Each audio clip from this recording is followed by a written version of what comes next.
नमस्कार दोस्तों, स्वागत है आप सभी लोगों का हमारे चैनल ट्रेडिंग में। तो मैं आज हम बात करने वाले हैं सुज़लॉन एनर्जी लिमिटेड के बारे में।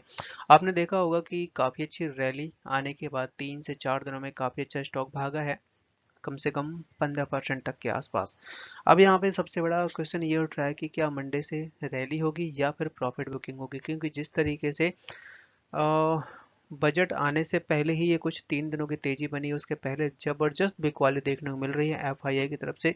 तो ये जो बजट आया है, तो बजट में क्या एफआईआई वापस लौटते हुए देखे आएंगे या फिर यहाँ से वो सेलिंग कंटिन्यू रहने वाली है, क्योंकि इस बार के बजट में काफ़ी बड़ी अनाउंसमेंट देखने को मिली और उसके चलते स्टॉक में भी काफ़ी अच्छी रैली थी। बट जैसे ही बजट खत्म हुआ उसके बाद यहाँ पे स्टॉक में प्रॉफिट बुकिंग भी जबरदस्त देखने को मिली हुई है।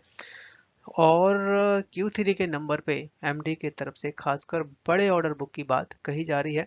तो चलिए गाइस, सारी न्यूज़ को डिटेल में समझते हैं। साथ साथ अगर आप लोग हमारी वीडियो के माध्यम से थोड़ी सी भी हेल्प हो रही हो तो प्लीज़ आप हमारे चैनल को सब्सक्राइब जरूर करें। रिसेंटली जो बजट आया है, बजट में बहुत सारे अनाउंसमेंट किए गए हैं, FMCG sector, power sector, defence, railway, जिसकी वजह से सारे स्टॉक में काफ़ी अच्छी रैली बनती हुई देखी गई। बट मार्केट क्लोजिंग दिया है मामूली सी गिरावट के साथ में। बजट में इस बार बहुत सारे ऐसे अनाउंसमेंट करे गए हैं जिसमें कुछ चीज़ें सस्ती हो जाएंगी और कुछ कुछ जॉब करने वालों के लिए भी बेनिफिट है। जैसे 12 लाख तक का जो न्यू रिज्यूम टैक्स है उसमें कोई भी टैक्स पे नहीं करना पड़ेगा, जिससे एफएमसीजी है, ऑटो है या और भी बहुत सारे सेक्टर हैं जिसमें बूस्ट मिलने वाला है। बजट के साथ साथ यहाँ पे 5 से 7 फरवरी के बीच में आरबीआई की एक पॉलिसी भी है और उस पॉलिसी में खासकर रेट कट के बारे में भी डिस्कस हो सकता है। अगर रेट कट होता है तो यहाँ पे वो भी मार्केट के लिए काफ़ी बड़ा पॉजिटिव माना जाएगा। बजट के साथ चलते हुए अच्छी खासी तेजी थी, करीबन 100 पॉइंट्स के आसपास, जब गिरावट दिया है 26 पॉइंट्स। और यहाँ पे सबसे ज़्यादा जो टूटा है आईटी स्मॉल कैप का इंडेक्स है, जो कि सबसे ज़्यादा भागा 140 पॉइंट्स।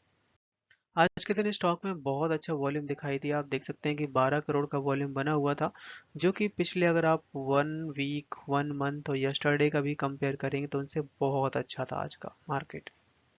इस बार के बजट में फिर से यहाँ पे ग्रीन एनर्जी को बहुत बड़ा फंड मिला है और उसके चलते अब तो यहाँ पे मैन्युफैक्चरिंग की भी बात कही जा रही है, जिसके चलते यहाँ पे हम जो भी कंपोनेंट वगैरह यूज करते हैं वो काफ़ी सस्ते दर पे ही मिलेंगे, और जिससे जितनी भी कंपनियां हैं जो कि सोलर और आपका विंड ग्रीन एनर्जी में काम करती है उनको बड़ा बेनिफिट होने वाला है।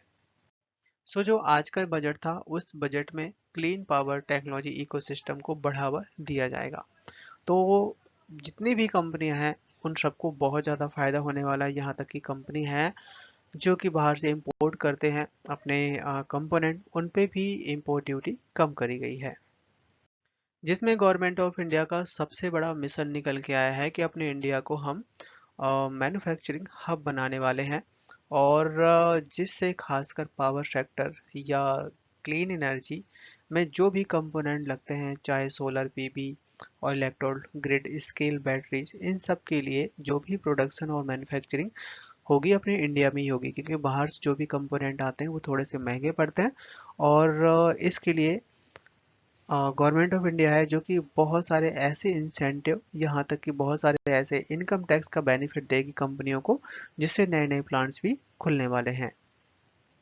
इस अनाउंसमेंट के चलते हुए सुजलॉन में 11% तक की रैली, अडानी और आइनॉक्स विंड इन सब में 10-10% तक की रैली, जिसमें सबसे अच्छा कंपनियों को ये लगा कि हम क्लीन टेक मैन्युफैक्चरिंग की बात कर रहे हैं, क्योंकि अभी तक ये अनाउंसमेंट किसी भी बजट में नहीं आया कि हम अपने इन हाउस ही बहुत सारे कंपोनेंट को बनाएंगे, जिसमें solar cell, battery, wind turbine, यहाँ तक कि ग्रिड स्केल बैटरीज, ये अगर यहाँ पे बनने लगेगा तो इन कंपनियों की ऑलमोस्ट जो रिवेन्यू है डबल से भी ज़्यादा होने वाली है।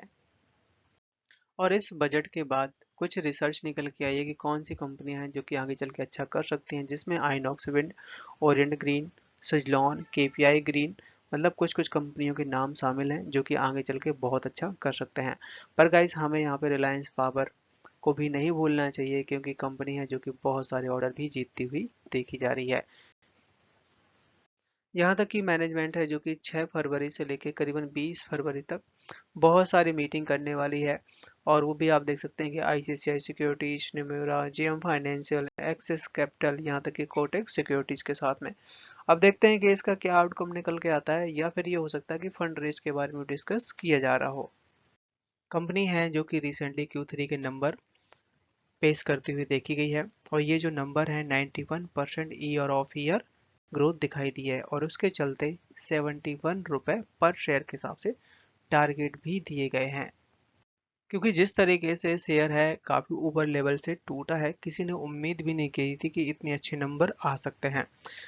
387 करोड़ का प्रॉफिट किया है इस वाले क्वार्टर में, जो कि पिछले साल 203 करोड़ का प्रॉफिट था। रिवेन्यू है जो कि बहुत अच्छा जंप मारा है 2970 करोड़ का, जो कि पिछले साल के क्वार्टर में केवल 1550 करोड़ की रेवेन्यू थी। तो काफी तगड़े नंबर आते हुए देखे जा रहे हैं। कंपनी है जो कि 350 से लेके 400 करोड़ का न्यू ब्लेड मैन्युफैक्चरिंग लाइन जो कि एमपी और राजस्थान में प्लान कर रही है। उसके लिए इन्होंने कुछ लैंड भी एक्वायर कर लिया गया है। इस सारे चीज डेवलपमेंट को देखते हुए मॉर्गन स्टैनली की तरफ से 71 रुपए पर शेयर के हिसाब से यहाँ पे टारगेट दिए जा रहे हैं। और कंपनी है जो कि 85 रुपए तक का भी हाई बनाया था। अगर बजट बहुत अच्छा आ जाता है तो स्टॉक है जो कि पहले वाले लेवल पे जाने से कोई नहीं रोक सकता। इसके साथ साथ नुवामा रेटिंग एजेंसी है जिन्होंने यहाँ पे 60 रुपए पर शेयर के हिसाब से टारगेट दिए हैं, जो कि बहुत जल्द ही कंफर्टेबल एंड प्राइस करेक्शन, मतलब बहुत जल्दी जा सकता है, टच कर सकता है। कंपनी है जो कि ओवरऑल 5 साल के अंदर अपना जो कैपेसिटी है जो कि डबल कर चुकी है। 48 मेगावाट था बिफोर 5 साल, जो कि इस समय 100 गीगावाट विंड एनर्जी कैपेसिटी बनाने की बात कही जा रही है, खासकर 2030 तक। आज के दिन शेयर ने हाई बनाया 61 रुपए का, लो बनाया 56 का, क्लोजिंग दी है 58 पे, मामूली सी गिरावट दिखाई दी। सो चार्ट पर नजर डाली जाए तो जैसे कि स्टॉक है 50 रुपए से सीधा 60 रुपए तक पहुंचा, और यहीं तक के अपने शॉर्ट टर्म के टारगेट थे। क्योंकि 50 रुपए का लेवल इसने ब्रेक नहीं किया और 60 रुपए पे सब सपोर्ट है, इसके ऊपर जाता है तो फिर 65 रुपए, फिर 70 रुपए, ये दो बड़े लेवल हैं। और इसके लिए मार्केट अगर सपोर्ट करता है, क्योंकि जिस तरीके से एफआईआई की बिकवाली अगर वो नहीं दिखाई देगी तो बहुत जल्द स्टॉक ये दो लेवल भी अचीव कर सकता है।